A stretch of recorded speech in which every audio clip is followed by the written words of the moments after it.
తోడు వీళ్ళు మాత్రమే చెడ్డోళ్ళు అంటే అంటే న్యాయస్థానాల్లో మొహమాటం ఉండకూడదు, న్యాయ వ్యవస్థకు మొహమాటం ఉండకూడదు.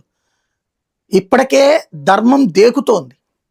పోలీసు అంటే చట్టం, న్యాయం ఈ రెండూ గనక ఎప్పుడైతే రాజకీయ ఇన్ఫ్లుయెన్స్ కానీ లేదంటే గనక క్లియర్ కట్ పిక్చర్ నుంచి దారి మళ్ళీ ఆలోచన ప్రారంభిస్తే సమాజం పతనమైపోతుంది.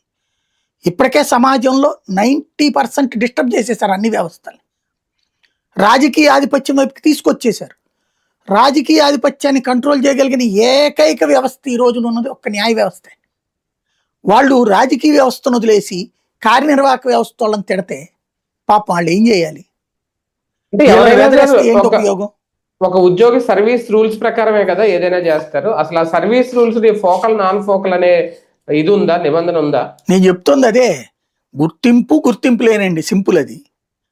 అది చట్టబద్ధం కాదు అంటున్నా. ఆయన అన్నది అదే, ఎక్కడ ఫోకల్ నాన్ ఫోకల్ లేదండి దాంట్లో రికార్డులో. మీ డిపార్ట్మెంట్ సెక్రటరీ తెలుసు అంటున్నారు. ఎస్, అదేంటి మాట లెక్క. ఇప్పుడు మంత్రిత్వ శాఖల్లో ఉంటదండి, ఆర్థిక శాఖ అంటే ఫోకల్ పోస్ట్, హోమ్ మినిస్ట్రీ అంటే ఫోకల్ పోస్ట్, పశుసంవర్ధక శాఖ అంటే నాన్ ఫోకల్ పోస్ట్, రవాణా శాఖ అంటే నాన్ ఫోకల్ పోస్ట్, సాంస్కృతిక శాఖ అంటే నాన్ ఫోకల్ పోస్ట్, పర్యావరణ శాఖ అంటే నాన్ ఫోకల్ పోస్ట్. ఇంతకాళ్ళు మంత్రి కాకుండా పోతారా? అవన్నీ పనిష్మెంటా వాటిని? ఇది మాట్లాడుకుంటాం మనం మీడియా పరంగా.